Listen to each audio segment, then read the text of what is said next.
Welcome करते हैं आपका एक न्यू वीडियो में। जो है इंटरव्यू क्वेश्चंस, वीज़ा प्रोसेस के लिए कौन कौन से क्वेश्चंस पूछे जाते हैं, एम्बेसी में इंटरव्यू किस नौइयत का होता है, कौन से इंपॉर्टेंट क्वेश्चंस होते हैं। तो चलिए चलते हैं स्क्रीन की तरफ और डिस्कस करते हैं। इम्पोर्टेंट होते हैं पोलैंड एम्बेसी के लिए।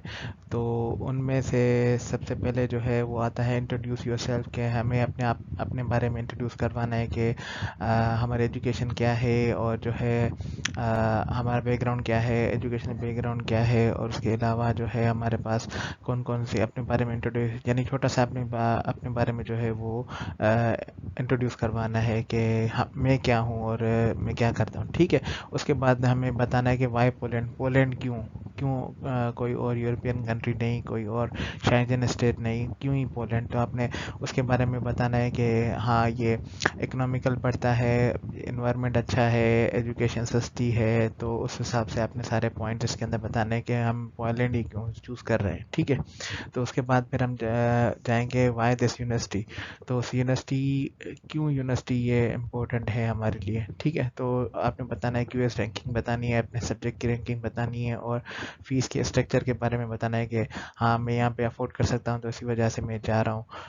बेसिकली फ़ीस का मामला जब जो है मास्टर्स और बैचलर के लिए जो स्टूडेंट्स आते हैं उनके लिए इम्पोर्टेंट है। बाकी जो पीएचडी के लिए आते हैं उनके लिए क्या है कि आपको इम्पोर्टेंट पड़ता है कि आपकी क्यूएस रैंकिंग क्या है, रिसर्च इनपुट क्या है, रिसर्च कैसी है, रिसर्च उसके अंदर कौन सी अच्छी है, क्या लेवल है क्यूएस रैंकिंग में, पब्लिकेशन का क्या रिकॉर्ड है, आपको फेलोशिप कितनी दे रहे हैं। तो ये सारे डिसाइडिंग फैक्टर्स होते हैं कोई भी सिलेक्ट यूनिवर्सिटी सेलेक्ट करने के हवाले से। तो वो फिर आपको इंटरव्यू के अंदर बताने सारे पॉइंट्स कि भाई हाँ हाँ इस वजह से मैंने जो है ये सिलेक्ट किया यूनिवर्सिटी। तो उसके बाद जो है फिर कौन स्पॉन्सर करेगा हमारी स्टडीज़ में। चलें तो फर्स्ट हम डिस्कस करते हैं पीएचडी के बारे में। तो स्पॉन्सर, पीएचडी की जो स्पॉन्सरशिप होती है वो फेलोशिप्स होती है जो यूनिवर्सिटीज़ ऑफर कर रही होती हैं उस हिसाब से। तो फिर आपकी फुली फंडेड स्कॉलरशिप्स होती हैं, तो सारा आपका खर्चा वहाँ से आ जाता है। जैसे लिविंग एक्सपेंसेस हो गया, फूड अकोमोडेशंस वगैरह,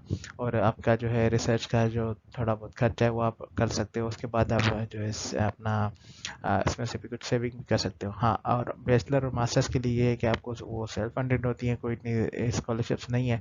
तो उस हवाले से जो है आपका स्पॉन्सर आपके पेरेंट्स हो सकते हैं, गार्डियन हो सकते हैं।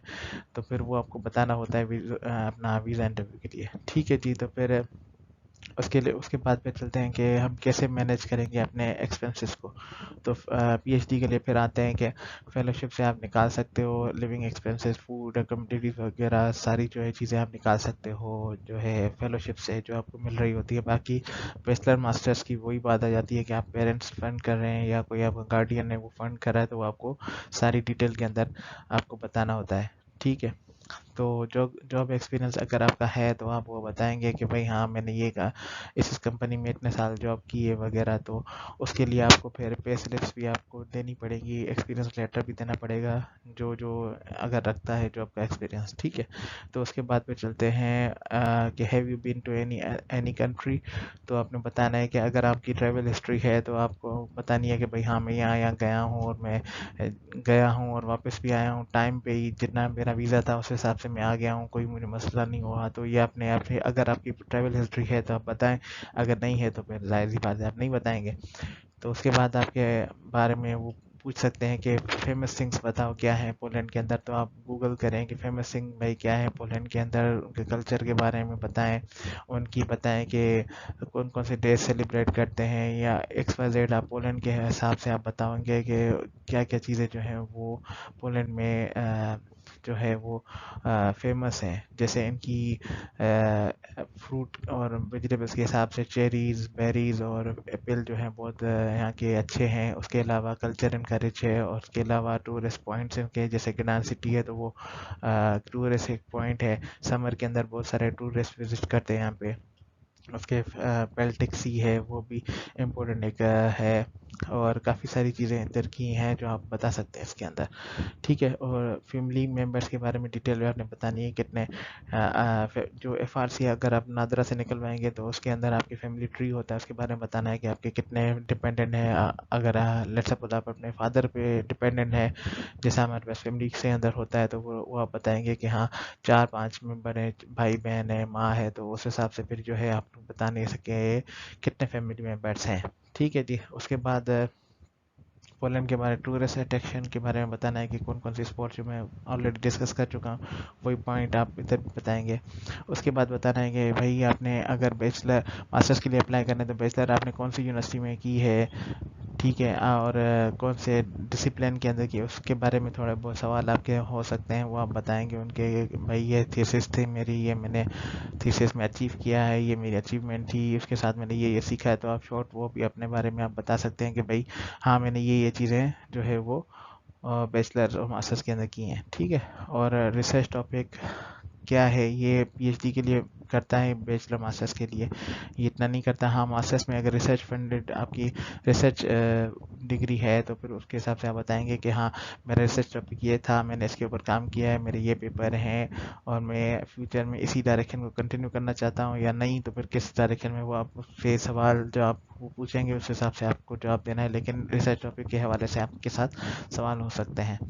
ठीक है। तो कुछ और सवालात की तरफ चलते हैं, जिसमें ये है कि भाई आप अगर आप जॉब में है तो जॉब टाइटल आप बताएंगे, भाई हाँ लेट सपोज मैं जूनियर इंजीनियर हूँ या सीनियर इंजीनियर हूँ, या लेट सपोज मैं किसी लैब में काम करता हूँ, मैं लेक्चरर हूँ, एक्सवाइजेड जो भी आपकी जॉब टाइटल है वो आप बताएंगे। उसके बारे में एक्सपीरियंस पे आपसे सवाल हो सकते हैं। ठीक है। उसके अलावा फिर जॉब से क्वेश्चंस होंगे आपके कि भाई क्या करते हो, कौन से कितने बंदों को मैनेज करते हो, एक्स वाई जेड जॉब से रिलेटेड जो भी क्वेश्चंस होंगे उसके लिए आपको वेल प्रिपेयर्ड होना है। ठीक है। उसके बाद जो है वो आपसे पोलैंड के बारे में पूछेगी कि भाई आपकी कौन सी इंपॉर्टेंट चीज़ें हैं, और आपको एक मैप शो करेगी या करेगा, जो भी बंदा होगा वो दिखाएगा कि आपको कि पोलैंड एक ब्लैंक पेपर होगा। ठीक है। उसके ऊपर आपको शो करेगी कि आपने मार्क करना है पोलैंड कहाँ पे है। ठीक है। और पोलैंड, और किसी किसी से ये भी पूछते हैं कि पोलैंड है तो आपका सिटी किस एरिया में होगा या किस प्रोविंस में होगा, वो आपने मार्क करना है। ठीक है। और पॉपुलेशन पूछ सकती है आपकी पोलैंड की कि कितनी पॉपुलेशन है करंटली पोलैंड की, तो आपने वो ये सारी चीज़ें थोड़ी बहुत याद करनी है। ठीक है। उसके अलावा भाई आप जिसका यूनिवर्सिटी में जा रहे हो तो यूनिवर्सिटी कौन सी यूनिवर्सिटी है, कहाँ पे है, और क्यों ये यूनिवर्सिटी चूज़ कर रहे हो, क्या रीज़न है, कोई और यूनिवर्सिटी क्यों नहीं, यही यूनिवर्सिटी क्यों, और यही डिपार्टमेंट क्यों। और इसके अलावा आपने वो सारी चीज़ें बतानी है कि भाई हाँ ये कहीं और पे ऑफर नहीं हो रहा था कोर्स तो मैंने यहाँ पे लिया है, और जो है ये यूनिवर्सिटी दूसरी यूनिवर्सिटी से अच्छी है, रैंकिंग वाइज अच्छी है, टीचिंग स्टाफ इसका अच्छा है, इसकी फ़ीस जो है वो इकोनॉमिकल पड़ती है, ये अगेन बैचलर मास्टर्स के लिए, क्योंकि पीएचडी जो होते हैं वो फुली फंडेड होते हैं। और अगर आप पीएचडी के हैं तो आपसे प्रोफेसर का नाम पूछा जा सकता है, रिसर्च डायरेक्शन, और अगर आपकी कोई प्रोफेसर के साथ सपोज रिसर्च पे काम हो रहा है तो रिसर्च का भी बता सकते हैं कि हाँ मैंने इस प्रोफेसर के साथ जो है ये काम ये पेपर कर रहा हूँ या कर चुका हूँ, तो वो आप बता सकते हैं। और फिर वो फाइनली आपसे फीस कलेक्ट करेंगे जो भी उस वक्त होती है, लेट सपोज अगर 24 से 25 हज़ार होती है तो वो आपसे फ़ीस कलेक्ट करेंगे। ठीक है। वो आप ये भूलिएगा नहीं कि कैश में आपको लेके जानी है फ़ीस, और फिर वो आपको डेट देंगे 15 दिन के बाद, एक रिसिप्ट देंगे, वो आपने लेनी है, ओरिजिनल डॉक्यूमेंट आपके सबमिट होंगे, फ़ोटो कॉपी जो भी आप लेके गए होंगे वो भी सबमिट होंगे, फिर आपको वेट करना है 15 डेज़ का कि आपका क्या रिज़ल्ट होता है। तो फिर ये थे कुछ सवाल। अगर कोई मज़ीद सवाल आपको जानने हैं तो आप कमेंट्स में लिख सकते हैं, मुझसे पूछ सकते हैं, और जो है wish you best of luck. तो चलिए मिलते हैं नेक्स्ट वीडियो में।